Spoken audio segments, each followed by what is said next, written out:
राधे राधे मेरे प्यारे मित्रों, हरे कृष्णा। आप सभी को पुत्रदा एकादशी की हार्दिक शुभकामनाएं। पूरे वर्ष में एक ऐसी विशेष एकादशी आती है जिसका नाम सुनते ही मन में आशा, विश्वास और भक्ति का संचार हो जाता है। ये पावन एकादशी विशेष रूप से उन भक्तों के लिए वरदान मानी गई है जो संतान सुख की कामना रखते हैं, अपनी संतान के उज्जवल भविष्य और दीर्घायु जीवन की प्रार्थना करते हैं। साथ ही ये उन आत्माओं के लिए भी अत्यंत कल्याणकारी है जो अपने जीवन को पापों से मुक्त कर प्रभु की शरण में जाना चाहती हैं। ये पवित्र तिथि पौष मास के शुक्ल पक्ष की पुत्रदा एकादशी कहलाती है, जिसे कई स्थानों पर वैकुंठ एकादशी के नाम से भी जाना जाता है। शास्त्रों में कहा गया है कि जो भक्त इस दिन सच्चे मन, श्रद्धा और नियम पूर्वक व्रत करता है, उस पर भगवान श्री विष्णु अपनी विशेष कृपा बरसाते हैं। मान्यता है कि इस एकादशी के दिन किया गया व्रत और पूरे मन से सुनी गई कथा मनुष्य के पिछले 7 जन्मों के दोषों को भी क्षण भर में नष्ट करने की सामर्थ्य रखती है। ये एकादशी केवल संतान सुख प्रदान करने वाली ही नहीं, बल्कि जीवन को सही दिशा दिखाने वाली, आत्मिक शुद्धि करने वाली और मोक्ष की ओर ले जाने वाली भी मानी जाती है। अतः प्रिय श्रोताओं, आज अपने मन को शांत कीजिए, भगवान श्री हरि पर पूर्ण विश्वास रखिए और इस दुर्लभ एवं पुण्यदायी पुत्रदा एकादशी की कथा को पूरे भाव और श्रद्धा से श्रवण कीजिए। क्योंकि जब कथा श्रद्धा से सुनी जाती है तो वो केवल कथा नहीं रहती, वो कृपा बनकर हमारे जीवन में उतर आती है। तो आइए सभी प्रेम और भक्ति से बोलिए, श्री लक्ष्मी नारायण भगवान की जय, पुत्रदा एकादशी की जय। धर्मराज राज युधिष्ठिर भगवान श्री कृष्ण से बोले, हे श्री कृष्ण, आपने अभी शुभकारिणी सफला एकादशी का सुंदर वर्णन किया। अब कृपा करके शुक्ल पक्ष की एकादशी का भी महत्व बताइए। उसका क्या नाम है, उसकी व्रत विधि क्या है और उस दिन किस देवता का पूजन किया जाता है? तब भगवान श्री कृष्ण ने कहा, राजन, अब मैं आपको पौष मास के शुक्ल पक्ष की एकादशी का महत्व बताता हूँ। लोक कल्याण की भावना से इसका पावन वर्णन सुनो। इस एकादशी का व्रत भी अन्य एकादशियों की भांति श्रद्धा, नियम और संयम के साथ यत्न पूर्वक करना चाहिए। राजन, इस उत्तम एकादशी का नाम पुत्रदा एकादशी है। ये समस्त पापों का नाश करने वाली और महान फल प्रदान करने वाली तिथि है। इस दिन किए गए व्रत और पूजन से मनुष्य को संतान सुख, पुण्य और आध्यात्मिक उन्नति की प्राप्ति होती है। इस पावन तिथि के अधिदेवता भगवान नारायण हैं, जो समस्त कामनाओं और सिद्धियों के दाता हैं। हे राजन, चराचर प्राणियों सहित समस्त त्रिलोकी में इस तिथि से बढ़कर कोई दूसरी तिथि नहीं है। जो भक्त श्रद्धा और विश्वास के साथ इस एकादशी का व्रत करता है, उस पर भगवान श्री हरि अपनी विशेष कृपा अवश्य करते हैं। अब मैं तुम्हें इस एकादशी की एक अत्यंत पुण्यदायक कथा सुनाता हूँ। ध्यानपूर्वक सुनो। प्राचीन काल की बात है।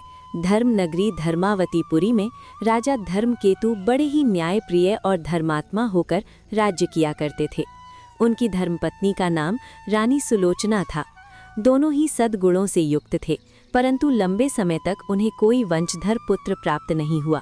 इस कारण राजा और रानी सदैव चिंता और शोक में डूबे रहते थे। राजा के पितर भी इस कारण अत्यंत दुखी रहते थे। वे सोचते थे, राजा के बाद ऐसा कौन होगा जो हमारा विधिपूर्वक तर्पण करेगा। इसी चिंता से पितर भी शोकोच्छ्वास से गर्म किए हुए जल को पीते थे। एक दिन राजा धर्मकेतु घोड़े पर सवार होकर घने वन की ओर निकल पड़े। न तो राजपुरोहित को और न ही किसी मंत्री को इस बात का ज्ञान हुआ। मृगों और पक्षियों से सुशोभित उस सघन वन में राजा भ्रमण करने लगे। कहीं सियारों की आवाज़ सुनाई देती, कहीं उल्लुओं की और कहीं कहीं भालू तथा हिरण भी दिखाई देते थे। इस प्रकार वन की शोभा निहारते निहारते दोपहर हो गई। अब राजा को भूख और प्यास सताने लगी। जल की खोज में वे इधर उधर घूमने लगे। तभी पूर्व जन्म के पुण्य प्रभाव से उन्हें एक अत्यंत सुंदर सरोवर दिखाई दिया। उस सरोवर के समीप अनेक मुनियों के आश्रम स्थित थे। जैसे ही राजा ने उनकी ओर दृष्टि डाली, वैसे ही शुभ शकुन होने लगे। राजा का दाहिना नेत्र और दाहिना हाथ फड़कने लगा, जो उत्तम फल का संकेत था। सरोवर के तट पर अनेक महर्षि वेद पाठ में लीन थे। उन्हें देखकर राजा का हृदय आनंद से भर गया। वे घोड़े से उतरकर विनम्र भाव से मुनियों के समीप पहुंचे और एक एक कर सबको प्रणाम किया। तब वे महर्षि बोले, राजन, हम तुम पर अत्यंत प्रसन्न हैं। राजा ने हाथ जोड़कर पूछा, हे महात्माओं, आप लोग कौन हैं? आपके नाम क्या हैं? और आप यहाँ किस उद्देश्य से एकत्रित हुए हैं? कृपा कर सत्य बताइए। तब मुनियों ने कहा, राजन, हम विश्वदेव हैं, यहाँ स्नान करने के लिए आए हैं। माघ मास निकट आ रहा है और आज से 5वें दिन माघ स्नान आरंभ होगा। आज ही पुत्रदा नाम की एकादशी है, जो व्रत करने वाले मनुष्यों को संतान प्रदान करती है। ये सुनकर राजा ने अत्यंत विनम्र होकर कहा, हे विश्वदेवों, यदि आप मुझ पर प्रसन्न हैं तो कृपा कर मुझे भी पुत्र का वरदान दीजिए। मुनियों ने कहा, राजन, आज ही पुत्रदा एकादशी है। ये व्रत अत्यंत प्रसिद्ध और फलदायक है। तुम आज श्रद्धा और विधि पूर्वक इस उत्तम व्रत का पालन करो। भगवान केशव की कृपा से तुम्हें अवश्य ही पुत्र की प्राप्ति होगी। भगवान श्री कृष्ण युधिष्ठिर से कहते हैं, राजन, महर्षियों के वचनों के अनुसार राजा धर्मकेतु ने पुत्रदा एकादशी का विधि पूर्वक व्रत किया। एकाग्र चित्त होकर भगवान श्री हरि की आराधना की। फिर द्वादशी के दिन पारण करके मुनियों के चरणों में बार बार मस्तक झुकाकर अपने नगर लौट आए। कुछ समय पश्चात रानी सुलोचना ने गर्भ धारण किया। जब प्रसव का समय आया तब पुण्यात्मा राजा को एक अत्यंत तेजस्वी पुत्र रत्न की प्राप्ति हुई। वो पुत्र अपने सद्गुणों से पिता को संतुष्ट करने वाला और प्रजा का पालन करने वाला बना। भगवान श्री कृष्ण युधिष्ठिर महाराज से कहते हैं, इसलिए हे राजन, पुत्रदा एकादशी का व्रत अवश्य करना चाहिए। मैंने लोक कल्याण की भावना से तुम्हारे समक्ष इसका ये पावन महात्म्य कहा है। जो मनुष्य श्रद्धा और एकाग्रता से इस व्रत को करते हैं, वे इस लोक में पुत्र सुख पाते हैं और मृत्यु के पश्चात स्वर्ग लोक को प्राप्त होते हैं। इस कथा को पढ़ने और सुनने से अग्निष्टोम यज्ञ के समान फल प्राप्त होता है। इसी के साथ ये थी पुत्रदा एकादशी की पावन कथा। आप सुनिए गारस माता की करुणामयी कथा और उनके अद्भुत चमत्कार का वर्णन। प्राचीन समय की बात है। धर्मपुर राज्य में राजा वीरसेन नामक एक बुद्धिमान, न्यायप्रिय और पराक्रमी राजा राज्य करते थे। वे अपनी प्रजा का पुत्रवत पालन करते थे, इसलिए प्रजा भी राजा से अत्यंत प्रेम करती थी। राजा वीरसेन की 2 पुत्रियां थीं, राजकुमारी सुमेधा बड़ी बेटी, राजकुमारी सौम्या छोटी बेटी। राजा अपनी दोनों बेटियों से स्नेह करते थे, परंतु छोटी बेटी सौम्या अत्यंत सुंदर, सौम्य स्वभाव वाली और माता एकादशी की परम भक्त थी। उसकी सुंदरता और भक्ति से प्रभावित होकर सभी लोग उसकी प्रशंसा करते थे। राजा का स्नेह भी छोटी बेटी की ओर अधिक झुक गया। यही कारण था कि बड़ी बेटी सुमेधा के मन में धीरे धीरे ईर्ष्या और द्वेष भरने लगा। उसे अपनी ही बहन से घृणा होने लगी। समय बीतने पर दोनों राजकुमारियां विवाह योग्य हो गईं। पड़ोसी राज्य चंद्रपुर के राजकुमार वीरभान राजा वीरसेन के दरबार में बड़ी बेटी सुमेधा के लिए विवाह प्रस्ताव लेकर आए। परंतु जैसे ही राजकुमार वीरभान की दृष्टि छोटी राजकुमारी सौम्या पर पड़ी, वो पहली ही नज़र में उससे प्रेम कर बैठा। राजकुमार ने स्पष्ट कह दिया, महाराज, मैं आपकी छोटी पुत्री से ही विवाह करना चाहता हूँ। ये सुनकर बड़ी बहन सुमेधा का क्रोध सीमा पार कर गया। उसने सौम्या को अपना सबसे बड़ा शत्रु मान लिया और उसके विनाश का निश्चय कर लिया। पहले उसने लड्डू में विष मिलाकर सौम्या को खिला दिया, परंतु माता एकादशी की कृपा से उसे कुछ भी नहीं हुआ। फिर उसने एक मटके में सांप भरकर उसके कक्ष में छोड़ दिया, परंतु सांप भी उसका कुछ न बिगाड़ सका। अंत में उसने कुएं में धक्का दे दिया, पर हर बार गारस माता उसकी रक्षा करती रहीं। इन असफल प्रयासों से क्रोधित होकर सुमेधा ने एक दिन पूछा, बहन, क्या तुम्हें अपनी मृत्यु का रहस्य पता है? भोली सौम्या ने सत्य बता दिया, मेरी मृत्यु एक तोते में है।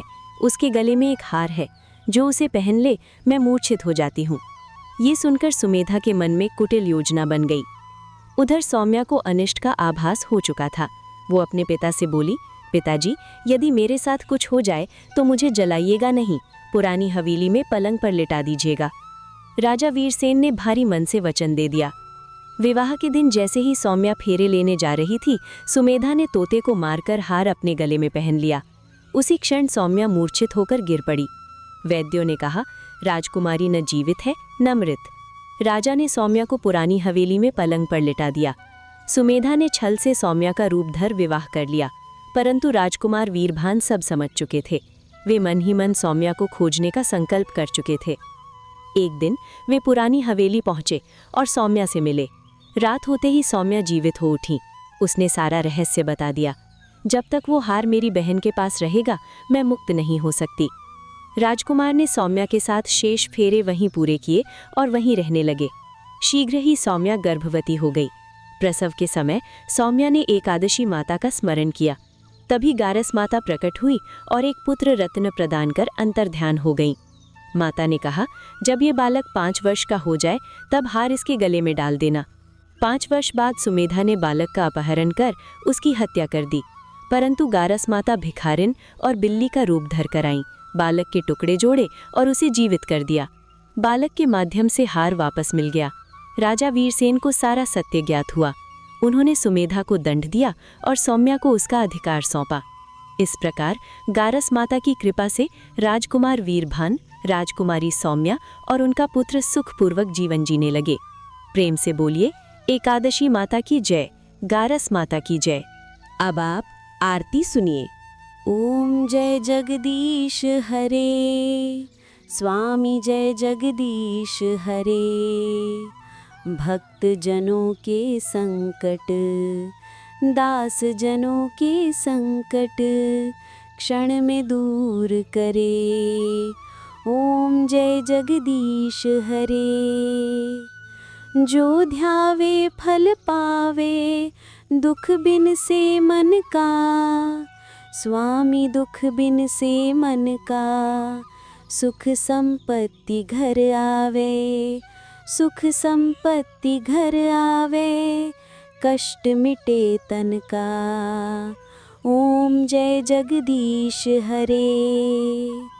मात पिता तुम मेरे, शरण गहूँ मैं किसकी।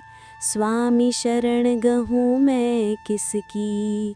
तुम बिन और न दूजा, प्रभु बिन और न दूजा।